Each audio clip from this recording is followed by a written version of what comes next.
Well, good morning, everybody. My name is Hector. I'm humbled and flattered to be here, to be invited. This was a last-minute thing. Rihanna contacted me yesterday to come by, and I don't normally do these kind of things, and I don't consider myself your run-of-the-mill entrepreneur. I'm more unorthodox, and I've just kind of fell into something that kind of took a life of its own, and I didn't know how to stop it, so I'm still trying to stop it, but it's been difficult. So to get you acquainted with me, my story is the most interesting of my situation. I was born in a town called Cienfuegos, Cuba, and in 1951, which I'll be 70 years old this year, so I'm not looking forward to that, but the alternative is not good either, so I lived a very comfortable life through my youth. My father was a quite prominent businessman in our community. He owned some ships that would travel around the island to deliver goods and people, and he owned banks. I mean, he was quite wealthy and quite well known in our area there. And so the first 10 years of my life, we lived a very comfortable and productive existence. But needless to say, as a lot of you probably know, or most of you probably know, in 1959, the communist takeover started, and then as Fidel Castro and his army took over Cuba, things started changing, and when they finally took over, they were starting to send kids to Russia to indoctrinate them into communism.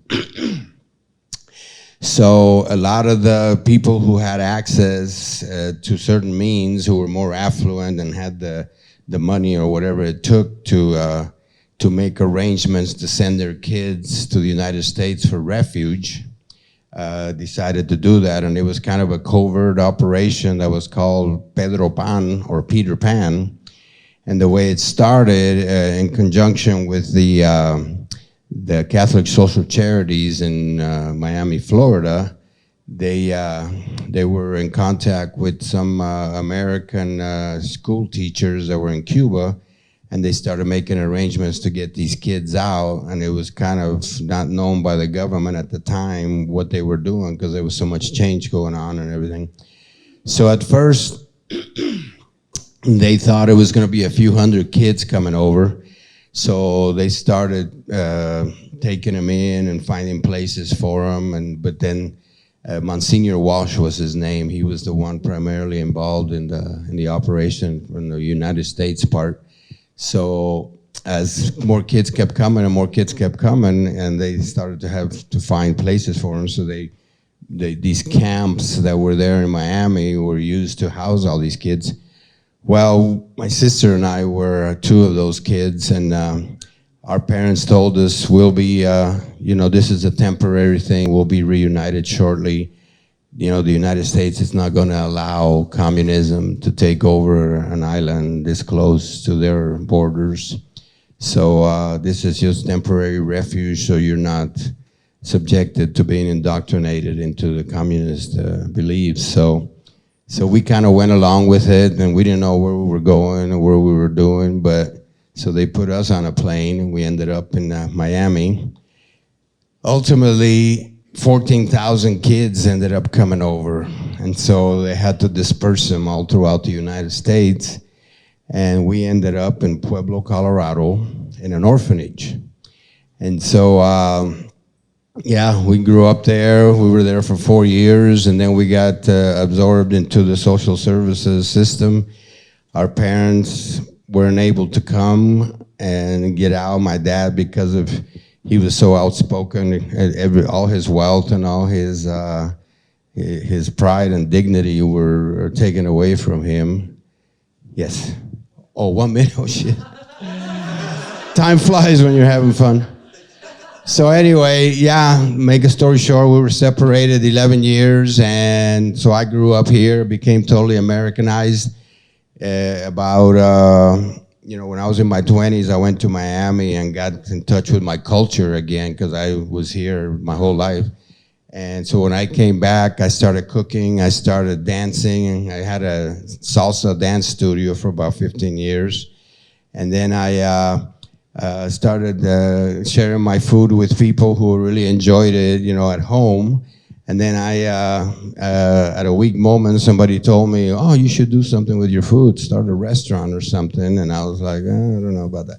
I worked for the phone company for 33 years. And so when I retired, I just watched so much Oprah on TV that I got a little tired of that. So I thought, yeah, I'll give me a food truck and just kind of play with it. And all right, sorry. Anyway, yeah, it evolved from there. Yes, ma'am. Hector, tell us about starting a food truck. Okay, that's where I was going. Thank you. So yeah, so I just went and like I said, I didn't think I was going to do anything with this, and that's why I'm saying I'm not your normal entrepreneur because I just wanted to play with it. I wanted to have it available for friends and family, and somebody wanted something catered on a weekend or something. But it gradually started taking, building up some steam by people calling, and a lot of people started calling, and then I'm like, well, this is not what I wanted, but I guess I can't say no now. And then at the time, this was about almost 7 years ago, and there was only a few handful of food trucks. There was only maybe 20 food trucks here in town. So a lot of the breweries that were opening up, it was a great opportunity for them to have food trucks so they can offer food, and it was a perfect marriage for the two. And so we started, I think one of the first ones we were at was Fieldhouse Brewery down here on Tejon. And we got to know them real well, and every Thursday we would go there, and then we got our name out. People started enjoying our food, so then other places started calling, and so it kind of started building up from there. And now it's just gone crazy. So yes. Oh, okay. Sorry. Well, I was going to say, so since the food truck, you guys have expanded into a brick and mortar. Right. So Right. like you said, it's still going and it doesn't stop. Yeah. What made you say yes to that instead of just stopping at the food truck? Yeah, and that's the thing. At this stage of life, I was kind of looking forward to traveling and just golfing, enjoying things like that. And now I'm working harder than I have my whole life. So my family, I incorporated my daughter, actually I have 4 children, 2 of my daughters and my son to help me out. And so we started taking the truck out, and then before we knew it, we were busy 4, 5, 6 times a week. And so we had the VFW that just got torn down here on Pikes Peak. We used to kitchen, because a food truck has to have a commissary kitchen to prepare their food if you don't have a self-sustaining food truck. So we used them as our kitchen, and it was an awesome kitchen. It was old, but had all the amenities we needed. And so, but the only drawback was that we weren't military, so we had to be chaperoned there. And a lot of times we'd show up to prep and nobody would show up, and we'd be sitting there waiting for them, and it would just create chaos because we had, a deadline to be somewhere or something. So I was always looking for another kitchen or a more convenient place to do it. And then, like you said, we used to set up over there where the Havana Grill is now on Maysland and Academy. And a lot of these food truck rallies are starting to sprout up all over the place, where a lot of the trucks get together and people can go and have a kind of like a food co-op thing. So we went there, and we were there a few months, and then someone approached me and said, I have this place that it could be very convenient for you. It's a kitchen, and you can, and it was, for those of you that are natives or have been here a while, there was a place called Red Top. Yes. Red Top hamburgers, and they were very popular around here. It's been a while now, but so that building, this person bought it, and she turned it into a RV rental place or something, and but it had a little kitchen, and so she says, I got this kitchen, and there was another place that tried to, some wings place that tried to do some there, but they didn't make it, they weren't successful, so I said, yeah, we need a kitchen, we'll go there, but it's actually like a takeout too. It's got a little patio, it's got a little bar with stools there and stuff, and I said, well, we'll open it for takeout. And now, yeah, and somebody told me the other day, you're a victim of your own success, because I didn't want this. And it's funny, because it's like, I think if I would have had to have had this business to sustain myself, I would have approached it differently, and it might have not been as successful, because it would have taken a whole different approach. But since I really didn't care, and I really was just trying to play with it and what have you, it just started growing and growing and growing, and the more lackadaisical I was about it, the more popular it got. And so now we got so many people hooked on our food. Yeah, it's all Cuban food, and our Cuban sandwiches are just, very sought after. A lot of people really compare them to ones that they have had in Florida, and they say that we're very comparable. So I don't know how much time I got, but yeah.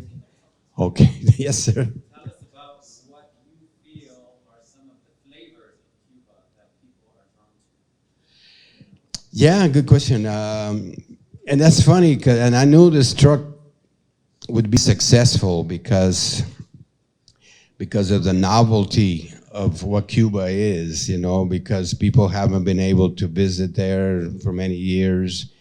And just the fact that it's unattainable and unreachable, and then the cigars that everybody, cherishes as smoking a good Cuban cigar. So a lot of that, it's things that you can't have that really an allure to you. You want it, and you want to try to find ways to have it.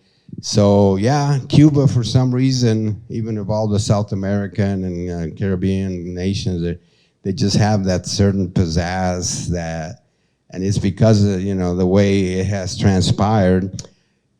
Communism took over and has really deteriorated the country, and I'm really, sad about that. I went back to visit in 2003, and just to visit family that I still have there, and it was just brought tears to my eyes to see it the way it was, from what I remember the way it was. So but it's just there's a certain flair about Latin culture in general, but the Cuban thing, like I said, I used to teach a little bit of salsa dancing, and it just all fits together, and it's very fun. So sorry, yes, ma'am. Two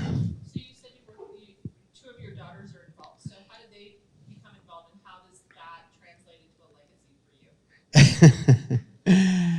Well, it's funny because we're probably, it humbles me to be in front of people who are obviously successful in the business world, and because I didn't set out to be anything like that, but now here I am, but with them, one of my daughters totally embraced it, and she pretty much runs the show now. And but it's funny because like we get so busy now at our takeout spot that it's like people lining up, and we have 10, 15 people in line, and I'm like overwhelmed. And of course, I don't know how much of you are experiencing this, but the employee situation is tough because a lot of people are not, for whatever reason, the unemployment or whatever, are not willing to come and work and not be dependable. And so it all comes down to family, and the family is the only one that takes pride in the business and makes it flourish.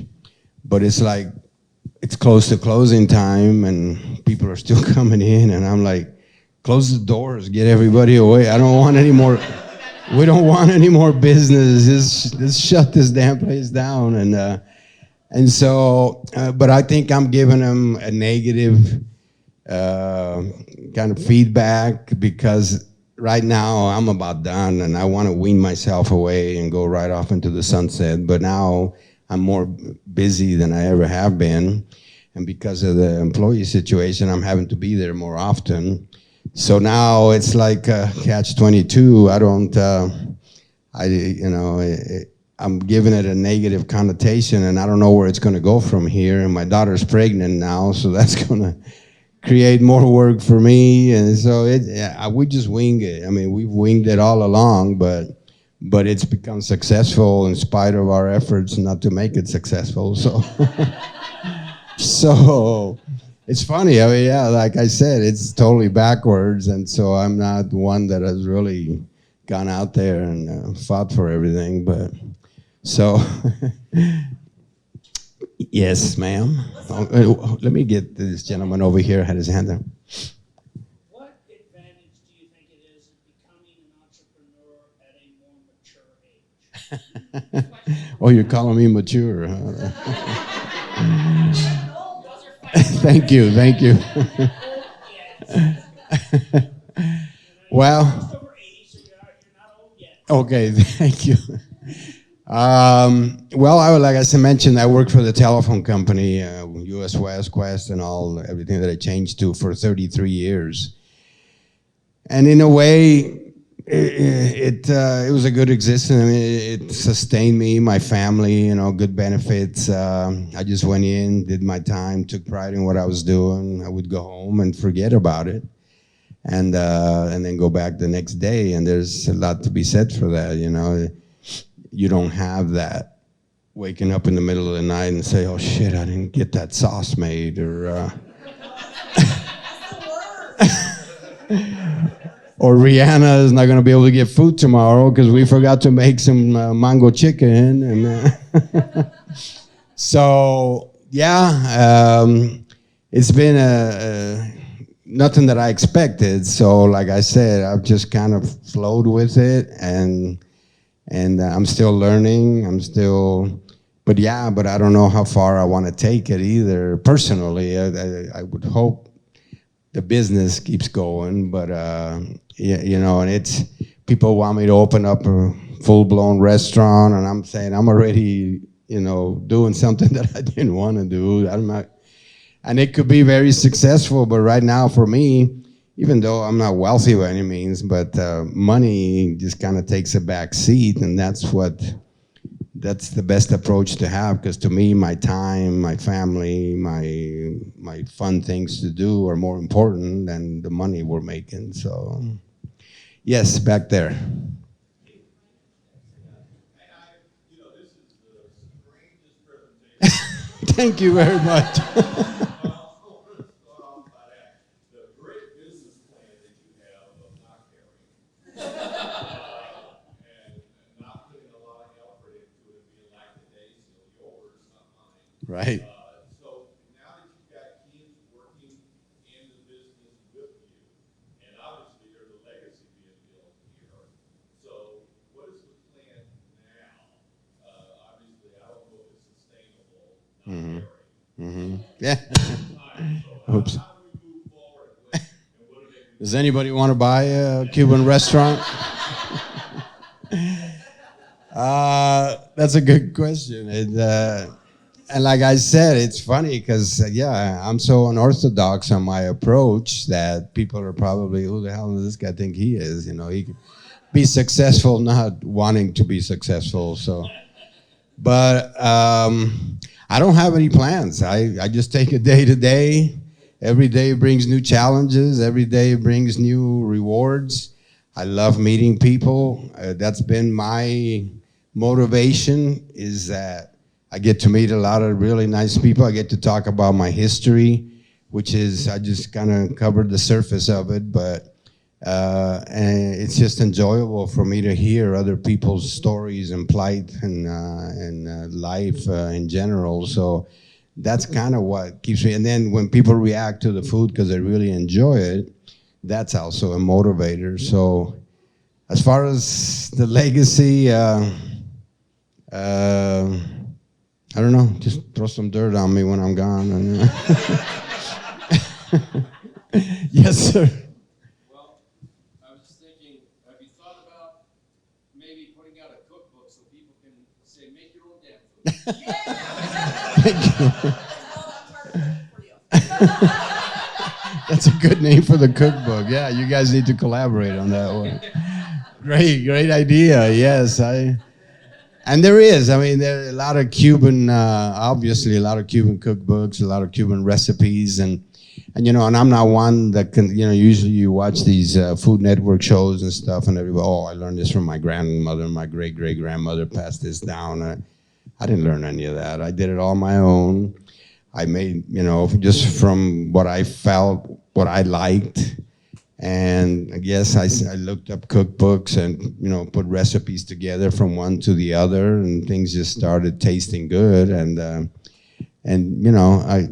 It's not anything fancy. Cuban food is not fancy. It's not, but it's good, and it's nourishing. It's fun to eat. And so, yeah, we'll collaborate on a book. Yes, ma'am.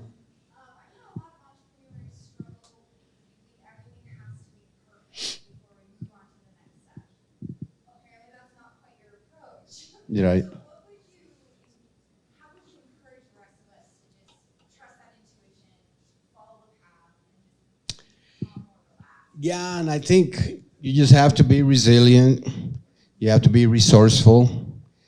You have to be able to every day. I mean, we've faced so many challenges when this thing started taking on a life of its own. The truck was just an old truck I bought, and I still got the same one. There's a lot of fancy trucks out there now, but we got this old truck. I put it together all myself, and it started falling apart. The motor went out and all those things. And I just, my personality and my partner, my other half, my girl, she always shakes her head. How do you just shrug things off like this all the time, Like today, coming here, Rihanna told me about this yesterday. And I'm not, obviously I'm not a speaker by any means. She got up this morning and she was all nervous for me. Oh my God, what are you gonna do? And I said, I'm just gonna go look at people in the eye and tell them my experience and talk to them and, just share and get some feedback. And it's, and that's what makes it comfortable, so you don't have to. But yeah, I just think, just take it a day at a time. There's always going to be struggles. There's always going to be pitfalls. And like I said, I'm sure most of you, experience a lot more of those than I do. But yeah, it gives me an opportunity at my age to not really care that much. So yeah, it's not. And so. All right, guys, it's time for our super special question. Let's see those hands in the air. Who would like that? Robert Pitchford, right back there.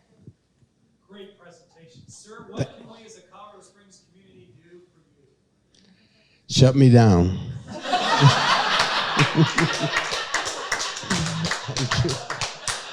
Hector, you are the best. Up here, wait. Hector, I have your super special presenter mug. Please drink your Cuban coffee, although it only take up like that much. Drink your Cuban coffee out of that mug with a lot of pride and a lot of love. Thank you so much, Hector.